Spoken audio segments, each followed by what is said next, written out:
Hello everyone, সবাই কেমন আছেন? আশা করি সবাই ভালো আছেন। So welcome to my page all at once by Atasi থেকে আমি অতসী। আজ আবার নিয়ে চলে এসেছি একটা নতুন রেসিপি। এটা একটা মাছের রেসিপি। কী মাছ সেটা বরং আপনারাই দেখে নিন। এখানে নিয়ে নিয়েছি পমফ্রেট মাছ, আর আজ বানাবো পমফ্রেট মাছের মালাইকারি। নামটা শুনে একটু অবাক হচ্ছেন নিশ্চয়ই, চিংড়ি মাছের মালাইকারির নাম তো শুনেইছেন। যেহেতু মালাইকারির যে মশলাগুলো সেগুলোর বেশিরভাগই ব্যবহার করছি, তাই এটার নাম দিয়ে দিলাম পমফ্রেট মাছের মালাইকারি। আর মাছগুলোর সাইজ দেখে তো আমি প্রেমেই পড়ে গেলাম। যাই হোক, প্রেমে পড়ে তো লাভ নেই, খেতে হবে। তাই মাছগুলো নিয়ে আগেই নুন হলুদ মাখিয়ে নিলাম। সাথে দিয়ে দিলাম একটু সর্ষের তেলও, কারণ পমফ্রেট মাছ তেলে দিলে ভীষণভাবে ফাটতে শুরু করে। তাই এই তেলের জ্বালা থেকে বাঁচার জন্য দিয়ে দিলাম সর্ষের তেল। তারপরে একটু ভালো করে মেখে নিলাম। এবার ওভেনে কড়াই বসিয়ে তাতে দিয়ে দিলাম বেশ খানিকটা সর্ষের তেল। সর্ষের তেল গরম হলেই এক এক করে মাছগুলো ছেড়ে দিলাম। আমার কাছে অনেক মাছ আছে, তাই অল্প অল্প করেই মাছ এপিটোপিট করে ভেজে নেব, যাতে মাছগুলো ভেঙে না যায়।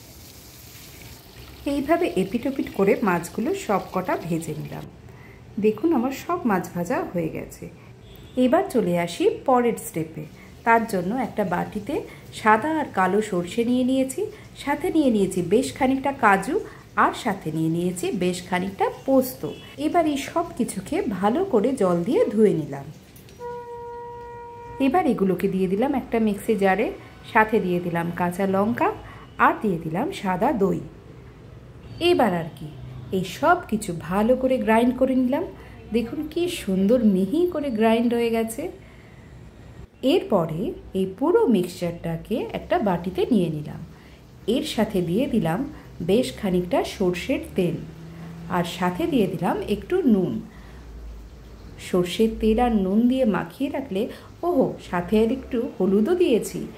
এইটা যদি ভালো করে মাখিয়ে রাখা হয় তাহলে কিন্তু সর্ষের যে তিতকুটে ভাবটা সেটা কিন্তু রান্নায় একদম আসে না।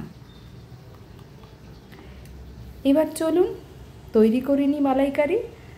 গরম কড়াইতে আবার তেল দিয়ে দিলাম একটু, আর ফোড়নে দিয়ে দিলাম একটু কালো জিরে। এবার আমি এখানে নিয়ে নিয়েছি একটু পেঁয়াজ বাটা, আদা বাটা আর রসুন বাটা। আমি মালাইকারিতে এটা একটু ব্যবহার করলাম যাতে এই মালাইকারির গন্ধটা আরও বেশি এনহ্যান্স করে। এবার এটাকে একটু ভালো করে ভেজে নিলাম। মালাইকারিটাকে একটু রঙিন করে তোলার জন্য দিয়ে দিলাম একটু কাশ্মীরি লাল মির্চ। দেখুন কি সুন্দর রং হয়ে গেছে। সাথে দিয়ে দিলাম অল্প একটু নুন, কারণ এর আগে আমি মশলাতেও একটু নুন দিয়েছিলাম। এবার এতে দিয়ে দিচ্ছি বাটা মশলাটা। বাটা মশলাটা দিয়ে আবারও একটু ভালো করে ভেজে নিচ্ছি। যখন দেখলাম তেল ছাড়তে শুরু করেছে তখন এতে দিয়ে দিলাম জল। জলটা আবার এমন পরিমাণ দেব না যে ঝোল হয়ে যায়। আমরা এটা একদম গ্রেভি গ্রেভি করব, তো একটু মাখা মাখা হবে। এবার জল দেওয়ার পর এটাকে ভালো করে ফুটতে বসিয়ে দিলাম। দেখুন কি সুন্দর ফুটে উঠেছে। ঝোল ফুটে এলে সুন্দর করে এক একটা করে মাছ ঝোলের মধ্যে ছেড়ে দিলাম। এবার ভালো করে এপিট ওপিট একটু মাখিয়ে নিলাম। তারপরে ওপর দিয়ে ছড়িয়ে দিলাম বেশ খানিকটা সর্ষের তেল। তার সাথে কয়েকটা কাঁচা লঙ্কা পেটটা চিড়ে একটু ছড়িয়ে দিলাম। কি সুন্দর রংটা এসেছে না? আর গন্ধটাও কিন্তু খুব সুন্দর উঠেছে, যেটা কিন্তু একমাত্র আমিই অনুভব করতে পারছি। আমার পমফ্রেট মালাইকারি কিন্তু একদম রেডি হয়ে গেল।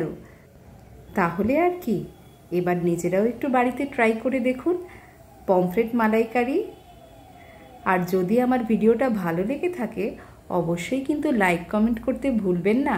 আর যদি যোগ্য মনে হয় তাহলে প্লিজ আমার চ্যানেলটাকে একটু সাবস্ক্রাইব করে দেবেন, যাতে এইরকম ধরনের অনেক রেসিপি নিয়ে আর আরও অনেক ধরনের ভিডিও নিয়ে আমি আপনাদের কাছে পৌঁছতে পারি। তাহলে আজকের মতন টাটা, আর অবশ্যই বানিয়ে দেখুন পমফ্রেট মালাইকারি।